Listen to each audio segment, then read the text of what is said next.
Persistent Purpose podcast with MJ Hunter. I am your host, Coach MJ. I am a serial entrepreneur extraordinaire. I am a professional keynote speaker. I am a business and success coach. I'm an emerging author, event producer, and a whole bunch of other things that I do. I'm a wellness coach as well. I want to welcome you to this podcast. If you are a returning viewer, a part of this podcast family, thank you for returning. Please continue to share and show up on Mondays. And if you are new, welcome to Persistent Purpose. You may notice, if you are one of the ones that joins us live for this podcast, you may have noticed I was not here at 1 o'clock. It's 3 o'clock. And that is because I had an appointment for a live stream with my other business that I own with my daughter. Remember, I said serial entrepreneur. I was over there doing a live cooking class for the Plant-Based Lifestyle 101 community. So if you want to be a part of that community, jump over there and check that out as well. But I'm experimenting with some different times for Mondays because Mondays always end up having a lot going on in the middle of the day. So I'm probably going to switch to 3 p.m. So just stay tuned to know when we are going live and when we will be having these amazing episodes. And you can always catch us on the replay as well. Today, we are talking about the 8 mindset upgrades that are needed to elevate you as an entrepreneur. Whether you have not started or are just starting your entrepreneurial journey, or maybe you're a little bit down the road, there's always room for tweaking or doing a major overhaul of what's going on between your ears. Because I know from being in the corporate world for over 25 years and then being in the entrepreneurship space full time for the last 7 years, there are 2 completely different ways that you have to think from being an employee and being an entrepreneur. And if you continue to bring employee mindsets into your entrepreneurship journey, you will not last very long, because being a job holder is very different from being a job creator. Entrepreneurs, business owners, we are job creators, and you have to think very differently when you are one who is making the thing happen versus someone who is helping it to continue to happen for some other entrepreneur, or for an entrepreneur, that's the person that you work for. So we're going to talk about those 8 mindset upgrades. Comment below the ones that resonate with you. Number 1, the first mindset upgrade that you need to make is that you need to adopt visionary thinking. You have to stop thinking about just the task. What do I need to do today? And checking off the to-do list. As a matter of fact, it's a good idea to use a to-do list, but as an entrepreneur, you have to let go of the idea that you're ever going to get anything done. When everything is done, you're going to be out of business. There's always going to be more to do, and you can't let being done be your goal. But you have to go beyond just looking at the tasks that you need to create or that you need to complete on a day-to-day basis, and think about the vision for your business. Where do you want your business to be 1 year from now, 3 years from now, 5 years from now? If you don't have a clear vision of where you want your business to be, you can't be mapping a path and going on the right path to get there. I say this often. If you're going on a trip, you don't just go out in the car and just get there and just start driving. You at least know, I want to head west, or I want to go to Chicago, or I want to go to the airport, or wherever you're going, you have to know where you're headed, or you can't get there. Right? So to get to where you want to be in the future, you have to vision for it right now. And an entrepreneur has to be thinking 10 steps ahead of what's going on today. You do have to be aware of what's going on today, but you also need to be thinking in the future. You need to regularly revisit and refine your vision as well to ensure that all of your efforts are aligned with your long-term goals. Knowing what your long-term vision is for your business is going to help you to make decisions, which we're going to talk about in number 2. It's going to help you make decisions because it's easy to say yes and no when you have a filter. Cultivate decision-making as a skill. That's number 2 mindset upgrade that you need to make. Decision-making is a skill. The other day, a good buddy of mine made some very scary but very necessary quick decisions to elevate her business, and she's landing in a good place, and I'm really proud of her. You have to be willing to make decisions when there is some ambiguity. You can do as much research as you want to and still not have all the answers. And opportunities are lost when you delay. So it doesn't mean go out here and be reckless, but you can make an informed decision in the moment and trust yourself that if you need to pivot later because something else shows that it's a better decision somewhere else, that you can do that. But you have to be able to make decisions right now in the moment. You're going to start small, but every decision that you make that wins or that you're able to shift and make it into a win, that's going to build your confidence. Effective decision making is a key skill in entrepreneurship.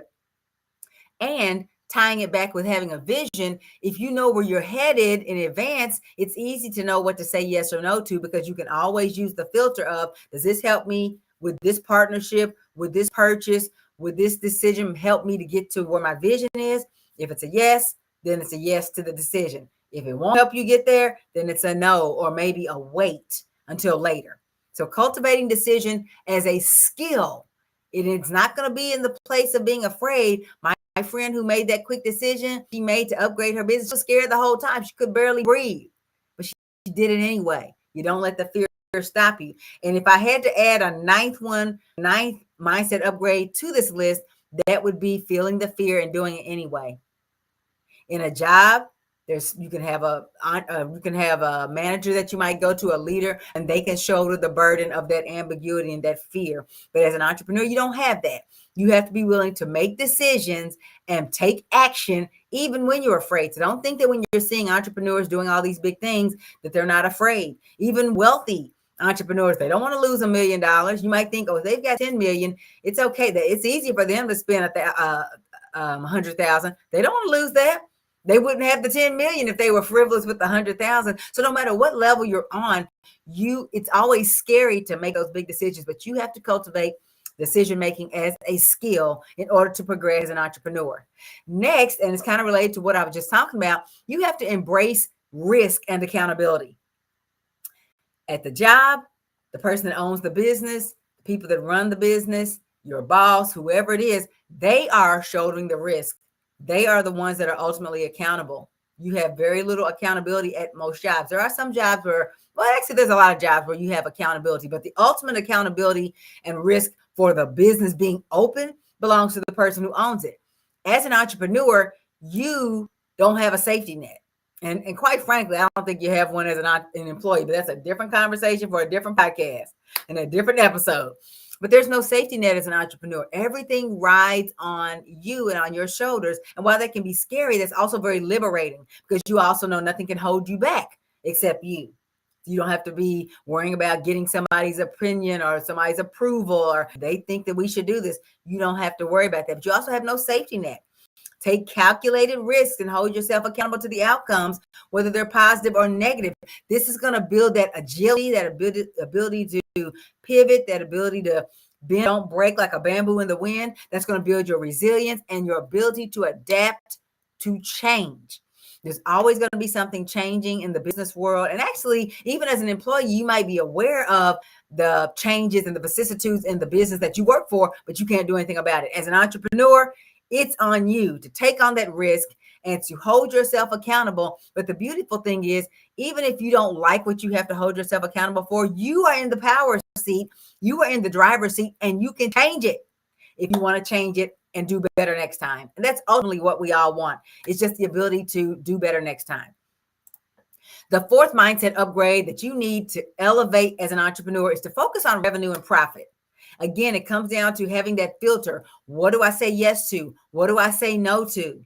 Think beyond just the day-to-day tasks and projects and focus on revenue generating activities and profitability. You'll hear a term sometimes in the business world, income producing assets. These are things that you own that are directly related to generating revenue in your business. These are what you sell, your products, your services. It could be a course. It could be a coaching program. It could be some retail products that you make with your own hands, or that you buy wholesale and sell retail.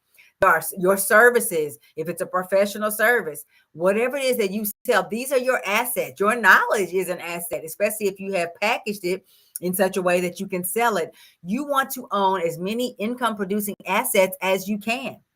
How can you productize the services that you have? Maybe it comes down to creating a course or some type of live event that people pay to come to, or some kind of membership, whatever those things are. Create and focus your energy on what can I do to directly bring revenue in, even if it's something that there are sometimes items that are attached to revenues and profits that are income producing assets, but they are directly related to getting people to the income producing asset. And I don't mean, making sure your website is pretty. That's not, your website's not an income producing asset because you're not selling your website. If you are a website designer, your website design skills is an income producing asset, but don't spend a lot of time focus on items that are not directly related. Yes, people need to come to your website and see something great, but you need to be making sure that when they get to your website, that there's something for them to buy that they want. Okay. There are people that have made millions of dollars that don't even have a website. They have something that people want in the marketplace, and they get the word out through social media, word of mouth, through sending things in the mail, whatever it is they did to create the revenue that they want. They didn't have a website. They didn't have a team. They didn't have some of these other pieces that are also a part of business, but they're not essential. What do you need to prioritize that's going to drive your growth? And then you can't grow what you don't know. So you need to know your numbers. Somebody said to me recently that, hey, I hire somebody to do that. Somebody does my accounting. Somebody does my books. Somebody does this or that. That's okay that you can delegate that out, but you need to understand it. As a business owner, you cannot elevate. You can't even hire the right person to delegate it to if you don't understand it. But you also can't improve numbers that you're not aware of. So I recently created a tracker so I can track my metrics, my social media, and my revenue, and some of these other pieces, so that at a glance I can go right in and say, yes, I know I'm improving. It's not just a gut feeling that I have. Yeah, I feel like I'm doing better. No, I can see. If this time it was 1,000, and this time it's 2,000, this time it's 3,000, that's a trajectory of growth. Unless it's something that you don't want to have a lot of, right? But if it's, if it's customers, if it's dollars, whatever those numbers are, track those metrics, and then you will know what you need to adjust more quickly to make things better if there are problems. Know your numbers. Get those income producing assets in place, and in a place where they can be found by your target market. The next mindset upgrade that you need to make is to network like a pro. Adopt a networking mindset. And I'm not talking about networking events where people are standing around having awkward conversations and passing out paper or digital business cards where it's like this, I want as many people as possible to learn about my thing. Those are okay. And if you know how to network like a pro, those can be great opportunities. But see, networking it's not just about going to networking events. Everywhere you are, every conversation you make is building your network. Of course, we hear your network is your net worth, but every conversation, building relationships with others in your field, industry influencers within your field, and potential partners. But don't go into it looking like, okay, here's a person I'm just introduced to them. What can I get from them? Or what can we do together? Sometimes it might just be the friendship that you're building with another person, or you're talking about your respective businesses so that you can be a support system for each other. Every person you meet is not going to transfer into dollars for you, not directly, but you still need to see value in building those relationships. Networking like a pro is about learning how to connect, cultivating the habit of connecting and learning from others who can offer insight, support, or opportunities. You never know who knows who. You never know what conversation is going to become that next opportunity for you, but you also need to be the opportunity. Don't just look for opportunities, be the opportunity for somebody else. Be always pouring into other people, always providing value from just your very presence. Build relationships. Don't only reach out when you want something. Reach out because you're a good person and you want to check on people. Get coffee with somebody, not because you want to sell them your thing, but because you're building relationships, because you don't really know where it's going to come from. You might think, oh, I want to work with that person. I've got a list of people I would love to meet and work with, but I can't swear I'll ever get to work with them. They're on my goal list. They're on my vision board, but I don't know. I don't know what's going to happen, but I'm open to all the opportunities that I can create and that I can take advantage of along the way that may or may not get me to that dream list. And then I can find out that the people that's on my dream list, they're not my dream. Actually, it's the people I've met along the way. Network like a pro. The next mindset upgrade you need to elevate as an entrepreneur is to motivate and discipline yourself. Motivate and discipline yourself. And I love to look at motivation this way. It's not that you're going to be always excited about what you're doing. You're not always going to feel like it. There's times when I'm like, if I have to do one more video, if I have to create one more asset, one more marketing piece, it's not about being excited about it or wanting to do it. Because if you look at wanting to do it before you do it, you probably won't even go to work if you still have a job. You're not going to go in that office because majority of the time, I would like to just stay in my comfy bed and just, do something that's not productive. Let's be completely honest with each other. But what gets me moving is the excitement I feel towards reaching my goals or towards being productive, being valuable, changing other people's lives. I feel like with this podcast, Persistent Purpose, and with the other work that I do in my coaching business and in other spaces, and every time I do a keynote and every time I inspire somebody to adopt a plant-based lifestyle, all the other things that come from me incorporated, I feel like I'm making the world a better. And that's what excites me. What your why is, knowing what really motivates you, knowing what are those things you want to accomplish, because your motivation can't be about paying off debt. You've already paid for whatever you did to get in that debt, whether it's a student loan, whether it's credit cards or whatever. You've already used it. So you're not excited about paying that off. That's not a motivator. Or that might motivate you a little bit, but that's not going to motivate you to do things, especially after you've paid off the debt, right? But even getting to that point, that's not going to be enough. What is the life that you want? Whose lives do you want to change? And that includes you. How do you want to change your life? What is that going to look like? That's what's going to get you fired up. And even when you don't get super excited, you're like, yeah, but here's another day that I get to do this. So today I reached out to probably 30 or 40 people in my network and planted some seeds. Did I feel like doing that? It wasn't a lot of hard work, but there were a lot of days when I wasn't doing that. But I know that planting those seeds, I don't know which one God is going to make grow, but I have to put them out there so he can and water them so he can make them grow. That's what excites me. That's what motivates me. That's from inside. Nobody's making me do this. Nobody's making me show up here every Monday. And then disciplining yourself. We don't like the word discipline. I often have said I've not been a disciplined person. I wasn't raised to be a disciplined person. But really, when you think about the word discipline, it comes from the root word that also gives us the word disciple, and that's about study. Discipline often has the connotation of punishment or, rigor to keep you on course and all that kind of stuff. But I see being disciplined as just being a student of whatever it is that you are an expert in or whatever it is that you are doing in the world. Being disciplined is just about being consistent with what you say you want to do. If you're not wanting to be consistent with it, why did you choose to do it? You're consistent with your job. You don't not show up. Why? Because eventually they'll fire you if you stop showing up. So what is it that makes you show up there, but not for what you want to do? It's really about discipline. If you're disciplined, I never should have said I wasn't disciplined. I always showed up for work. There's things I do every day. I walk every day. I've walked every day for almost a year without fail, every day. 7 days a week, 30 minutes outside before I start my day, every day. So it's not about a lack of being able to be disciplined. That's not what it is. It's about staying connected to what it is that is behind what you're doing. And it's easy to get disconnected from it. Keep that in front of you at all times. What is your reason for doing this? What are you excited about? That's not the work, but that the work will eventually get you to. That should always motivate you. And you need to keep that up in front of you in your journals, on your walls, in the things that you're listening to, the things that you're watching. Keep that in front of you. The seventh mindset upgrade to elevate as an entrepreneur is to delegate. In order to scale, you need to delegate. A CEO, a business owner cannot do everything alone. So recognize when things need to be outsourced and automated.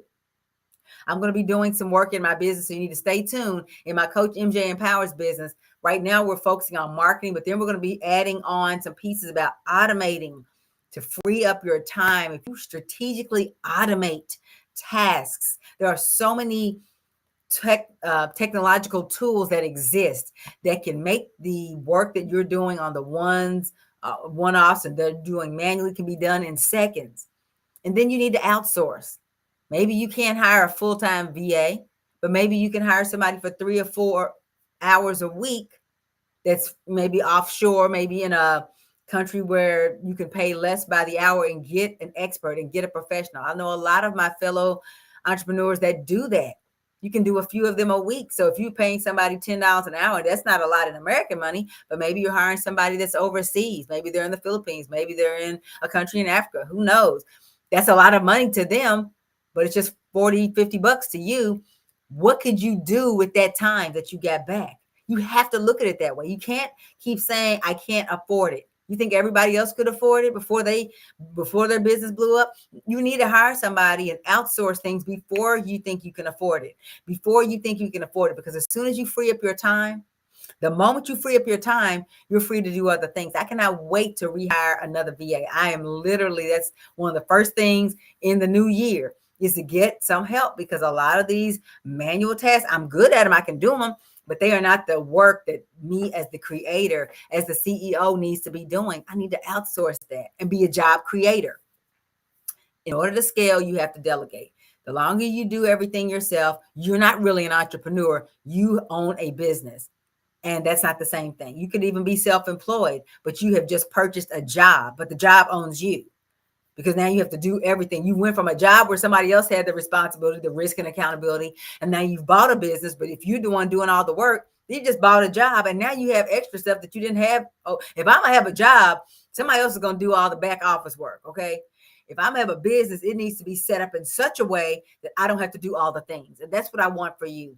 So start looking at it as, how can I get someone on board as quickly as possible, even if it's just a few hours a week, to do some of this things on social media, some of this with your videos, sending emails and keeping things organized, tracking those numbers that we talked about, doing research on the internet, looking up, if I want to research a new platform that I need to use, why do I need to be? Let's have somebody create a report. They look up the 10 best ones and give me an outline, and I just make the decision. Decision making is the skill. That's the CEO skill. Not doing all this work that can be delegated to other people. What are the tasks that anybody else could do? In your vision, see how it's all tying together? In your vision for your future business, do you see a team? And if so, what work are they doing? That's the work. The first person you need to hire in your business, a lot of my fellow entrepreneurs say, is a virtual assistant. An assistant to take a lot of this busy work that has to be done, but take it off your plate, because you don't have time for that as an elevated entrepreneur. And then finally, always be creating value continuously. You transition that mind from doing a job to consistently looking for ways to add value for your customers or clients. What is it that they want? What is it that they need? What's going to make their life better or easier? What can you give them? What can you put into the marketplace that's free? Yes, we all have things that we're selling. I have a boot camp coming up here shortly. It's not free for the boot camp, but I do have a free playbook that I love to give away. I'm going to tell you about it in just a minute in case you don't already have it. What can you do to provide value? What, maybe advice and tips. Maybe it's a product. It just depends on what you're doing. What can you do? Maybe it's something that you can teach them to do themselves. What does that look like? Even this podcast is teaching you these 8 steps. This is providing value. If you implement these mindset upgrades, you're going to take your entrepreneurship journey to the next level. What can you be doing to create value for the people in the marketplace that you want to then exchange products and services for money from? What do you have? What value are you adding? What innovations are you bringing to the marketplace? How are you improving? How are you elevating the customer's experience? And how are you educating yourself? You, even if you are an expert in what you do, should always be educating yourself. Always be improving your skills. Always be bettering yourself. There's never a place where you get where you never need to learn. There are people, I think about Dr. Myron Golden, who I absolutely adore. And he has a coaching program that's $1 million a year. And he has a few people that are in it. I can't wait to get into the $1 million a year program, because I got to know what you teach somebody when they're paying you $1 million a year. And I know of one person that's in it. Dr. Sonia Stribling is one of those people, and she talks about it. I love that these people are 8-figure earners, yet they still learn from other people. Why? Nobody knows everything. They are experts in what they do. and what they have built, but they always want to continue innovating and educating themselves to make their businesses better and make themselves better as people. That's what you should always want. Always be looking to create value by educating yourself and putting more into the marketplace. And I mentioned just a moment ago that I do have my upcoming Canva marketing boot camp that I want to invite you to, melaniehunter.com/Canva. Listen, the thing is, Canva is a great do-it-yourself resource for creating all kinds of amazing marketing assets. But even though it is DIY friendly, it is not dummy proof. I say this all the time. You can get in there with a great template and butcher it and have a mess on your hands, and you can't figure out why nobody's clicking on it, nobody's buying the thing. It could be that they don't trust your brand because it's inconsistent. It looks like a kindergartner made it, and it's okay. It doesn't mean you're not a great person. It doesn't mean that you don't have value to add, but nobody can do everything. But if in the boot camp, in my Canva marketing boot camp, you will learn how to make at least 5 to 7 brand and marketing assets that you will be able to use right away because they will have your stuff on it. I'll be showing you how to use Canva. I'll be showing you things like presentations and websites and flyers and infographics and all the things. It's an amazing, amazing experience. Give yourself the gift of investing in yourself and joining the boot camp. Get over there, melaniehunter.com/Canva is where you sign up. But also, remember I was telling you about providing value as well. I have created the most amazing 11-page free Canva marketing playbook, which will help you to plan all of your marketing and branding assets. How do you want to present your business in the marketplace so that you are consistent, so that you do build trust? And so it looks like you hired an expert to do your marketing and your branding, even though you did it yourself. Go ahead and go to melaniehunter.com. It's right there on my homepage. You sign up to download that free Canva marketing playbook.